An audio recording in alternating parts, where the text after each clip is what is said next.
সুপ্রিয় দর্শক, আসসালামু আলাইকুম। আপনাদের সবাইকে স্বাগত জানাচ্ছি। এখনকার আলোচনা আপনাদের সঙ্গে আছি আমি সিরাজুল ইসলাম। দর্শক, আজ পবিত্র শুক্রবার, জুমার দিন। আপনাদের সবাইকে জুমা মুবারক। ইরানের জাতীয় সর্বোচ্চ নিরাপত্তা পরিষদের সচিব মহসিন রেজাই বলেছেন, ইসরায়েলের প্রধানমন্ত্রী বেনিয়ামিন নেতানিয়াহুকে জাহান্নামে পাঠাবে ইরান। তিনি বলেছেন, নেতানিয়াহুর বিরুদ্ধে মুসলিম বিশ্বে প্রচণ্ডভাবে পবিত্র ক্ষোভ জমা হচ্ছে এবং তাকে জাহান্নামে পাঠানোর এই বক্তব্য একসময় বাস্তবে পরিণত করা হবে।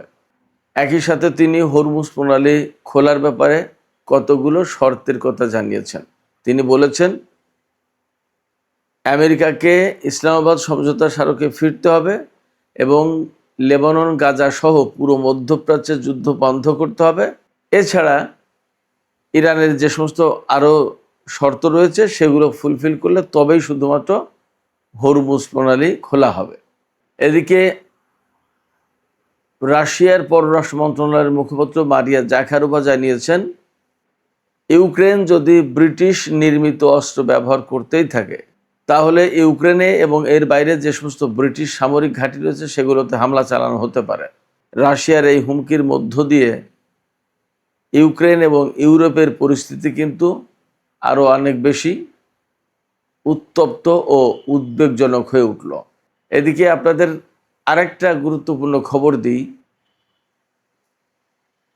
বসনিয়া হার্জেগোভিনা এবং সার্বিয়ার যে যুদ্ধ হয়েছিল 1992 থেকে 95 সাল পর্যন্ত, সেই যুদ্ধে বসনিয়ার কসাই খ্যাত রাটকো মলাদিচ, যাকে গণহত্যার দায়ে হেগের আন্তর্জাতিক অপরাধ আদালত যাবজ্জীবন কারাদণ্ড দিয়েছিল, সেই রাটকো মলাদিচ 84 বছর বয়সে মারা গেছে কারাগারে থাকা অবস্থায়।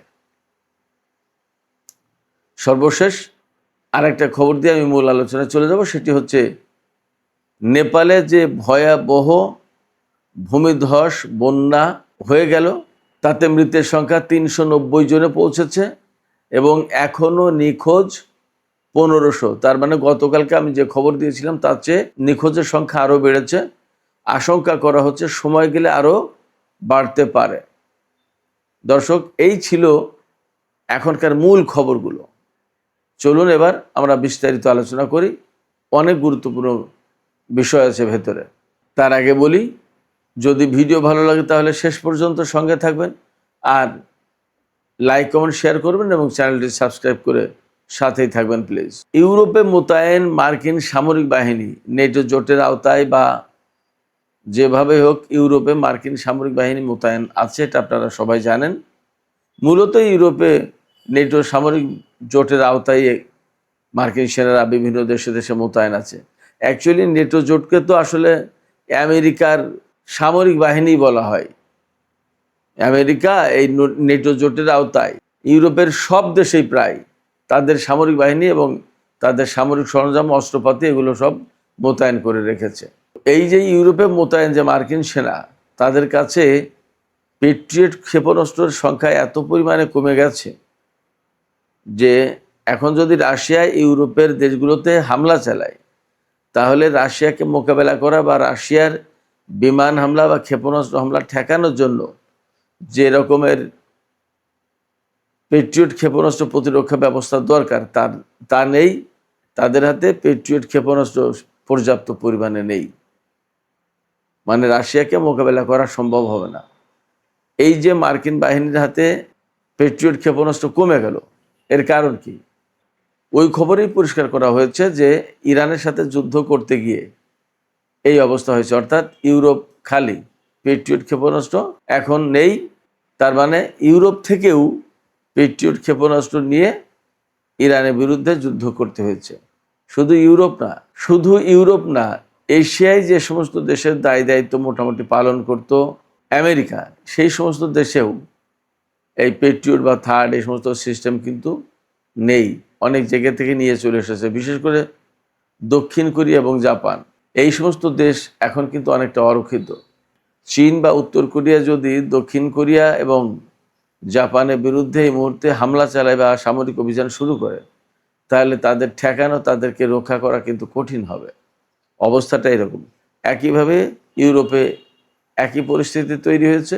রাশিয়া যদি হামলা শুরু করে তাহলে তাদের প্রতিরক্ষা অর্থাৎ সুরক্ষা দেওয়ার ব্যবস্থা খুব একটা নেই। রাশিয়া কিন্তু ব্রিটেনের বিরুদ্ধে বিশেষ করে হামলার একটা চিন্তা ভাবনা করছে, নিয়ে নানা রকমের কথা আছে।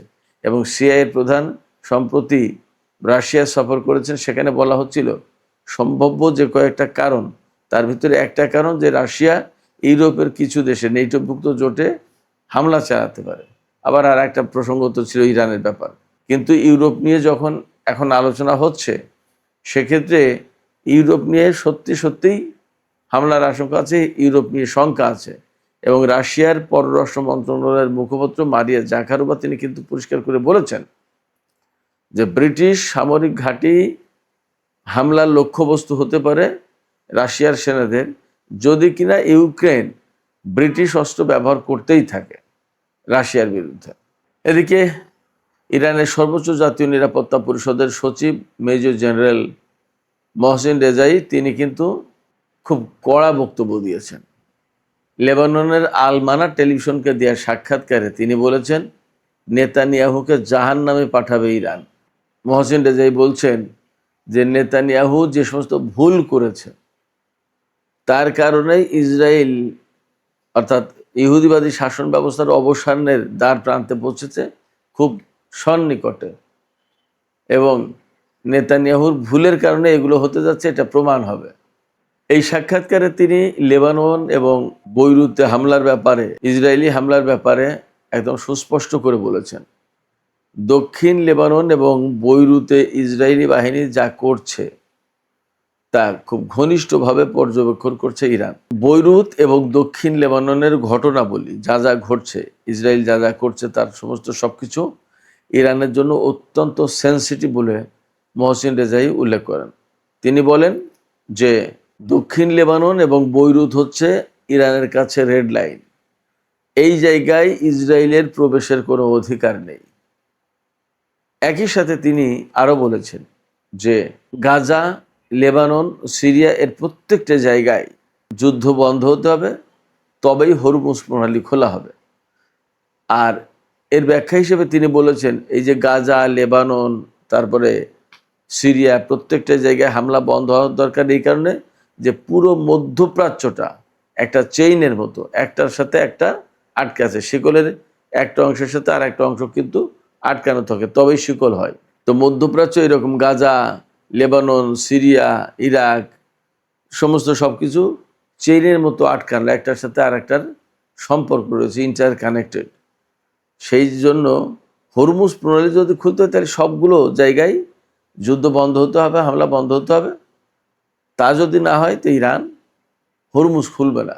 মহসিন রেজাই নিজের ভাষায় বলেন, তিনি দাবি করেন যে নেতানিয়াহুর বিরুদ্ধে মুসলিম বিশ্বে ব্যাপক ক্ষোভ জমা হচ্ছে এবং এই ক্ষোভকে তিনি পবিত্র ক্ষোভ বলে আখ্যায়িত করেন, অর্থাৎ ন্যায্য ক্ষোভ বলে আখ্যায়িত করেন।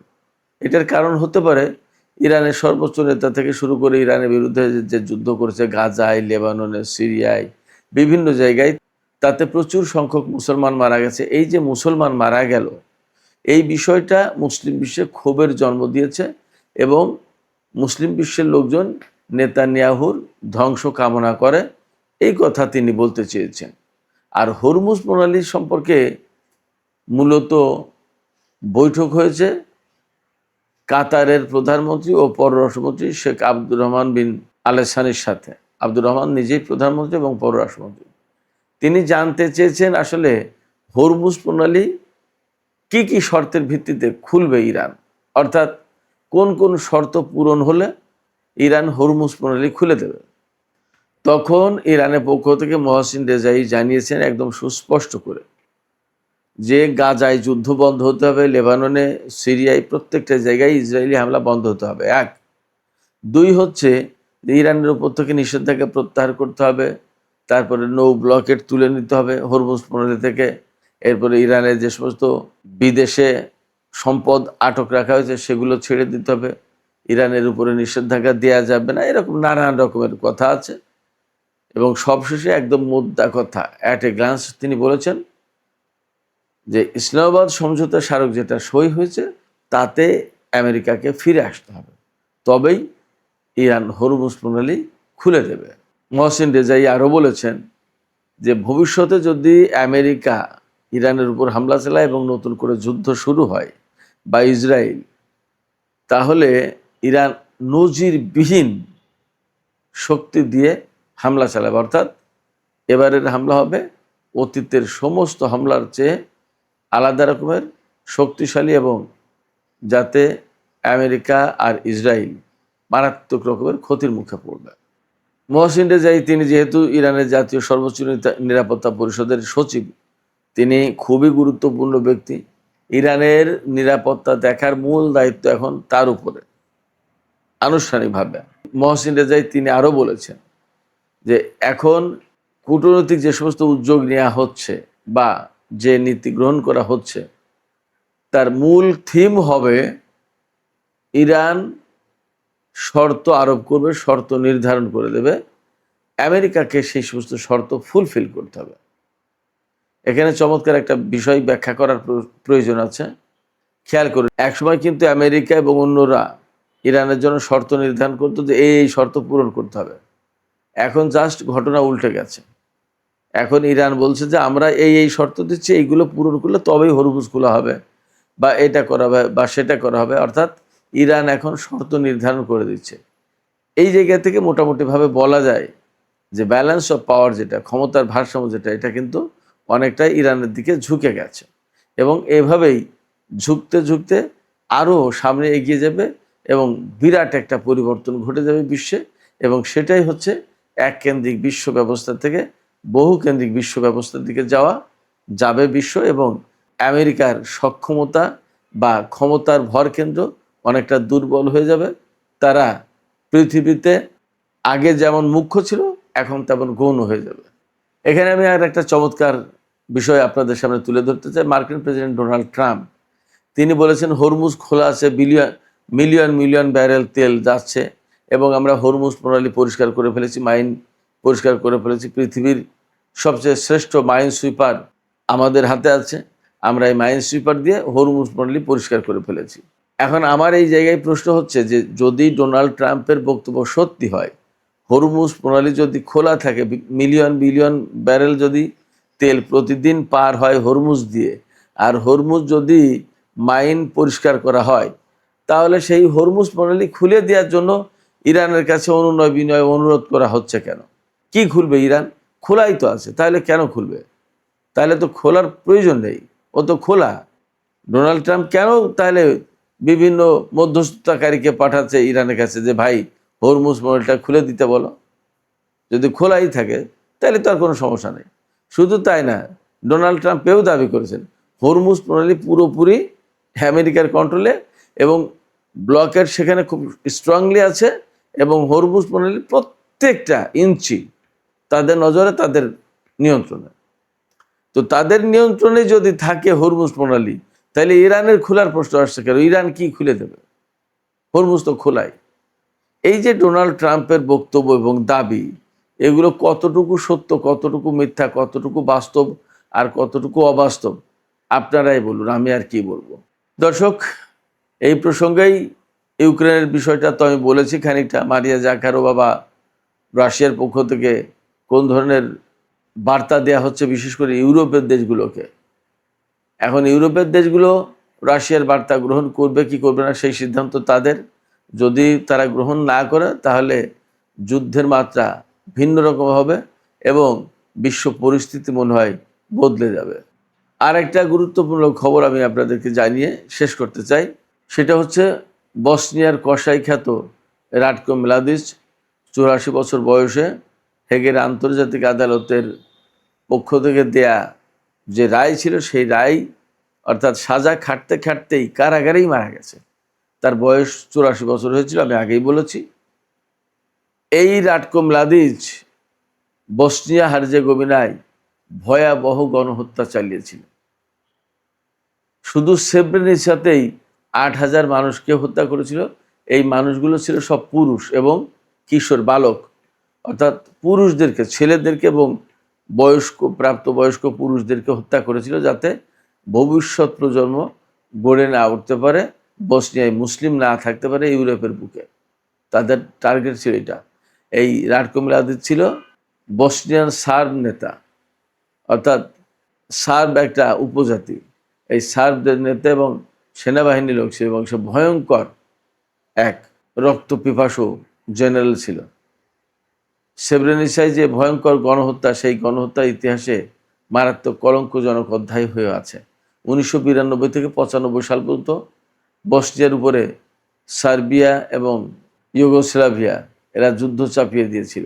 সেই যুদ্ধে এমন এমন সময় গেছে, এমন ঘটনা আছে যে গর্ভবতী নারীদের পেট কেটে তাদের বাচ্চা বের করে নিয়ে সেই নারীর সামনে, লোকজনের সামনে হত্যা করেছে। এমন বিভৎস বর্বর ঘটনা ছিল। এগুলো ইউরোপের বুকে ঘটেছে এই 92-95 সালে। সেদিনের কথা। তখন আধুনিক বিশ্ব, এটা তখন প্রস্তর যুগ না। এইরকম ঘটনা ঘটেছে। আপনারা চিন্তা করুন যে কি পরিস্থিতি ছিল, কোনো মতেই থামানো যাচ্ছিল না। ইউরোপের দেশগুলো সব এই সার্বিয়াকেই সমর্থন দিয়েছিল। যদিও নেটো বাহিনীর পক্ষ থেকে দীর্ঘদিন ধরে হামলা চালানো হচ্ছিল, কিন্তু প্রকৃতপক্ষে কিছুই হচ্ছিল না। সব মুসলমান গণহত্যার শিকার হয়েছে। এইটা যাতে চালু থাকে সেই জন্য আইওয়াশ করার জন্য ওই হামলা চালানো হচ্ছিল, কিন্তু আসল কাজ গণহত্যা কিন্তু চলেছে। আপনারা চিন্তা করুন, নেটো বাহিনী যদি সার্বিয়ার বিরুদ্ধে অভিযান চালায় এবং শক্তভাবে ধরে, তাহলে বছরের পর বছর লাগে সেই দ্বন্দ্ব বা সংঘাত নিরসন করতে। প্রকৃতপক্ষে ইউরোপের বুকে এই আধুনিক সভ্য সমাজে ভয়ঙ্করভাবে মুসলিম বিরোধী গণহত্যার মিশন বাস্তবায়ন করা হয়েছিল বসনিয়া সার্বিয়ার যুদ্ধে। আর সার্বিয়ার বাহিনীর কমান্ডার হিসেবে রাটকো মলাদিচ কাজ করেছিল। তাকে হেগের আন্তর্জাতিক অপরাধ আদালতে বিচার করা হয় এবং তাকে যাবজ্জীবন কারাদণ্ড দেওয়া হয়েছিল। সেই যাবজ্জীবন কারাদণ্ড ভোগ করার ভেতরেই মারা গেল কালকে। তো সুপ্রিয় দর্শক, এখনকার আলোচনা এখানে শেষ করতে চাইছি। আলোচনা শেষের আগে আপনাদের কাছে মতামত জানতে চাই। মার্কিন প্রেসিডেন্ট ডোনাল্ড ট্রাম্প যে দাবি করছেন যে হরমুজ প্রণালী খোলা আছে, মিলিয়ন মিলিয়ন ব্যারেল তেল প্রতিদিন এই প্রণালী দিয়ে যাচ্ছে, নৌ অবরোধ খুব স্ট্রংলি আছে এবং হরমুজের প্রতি ইঞ্চি মাটি বা প্রতি ইঞ্চি জায়গা তাদের কন্ট্রোলে আছে, সেখান থেকে মাইন পরিষ্কার করা হয়েছে এবং সব কিছু তাদের কন্ট্রোলে আছে। যদি তাই হয়, তাহলে তিনি কেন ইরানের কাছে আবার দূত পাঠাচ্ছেন, মধ্যস্থতাকারী পাঠাচ্ছেন যে ইরানকে হরমুজ প্রণালী খুলে দিতে বলো? এই বিষয়ে আপনাদের মতামত জানিয়ে কমেন্টে লিখতে পারেন। আর ভিডিও ভালো লাগলে লাইক, কমেন্ট, শেয়ার করবেন এবং চ্যানেলটি সাবস্ক্রাইব করে সাথেই থাকবেন।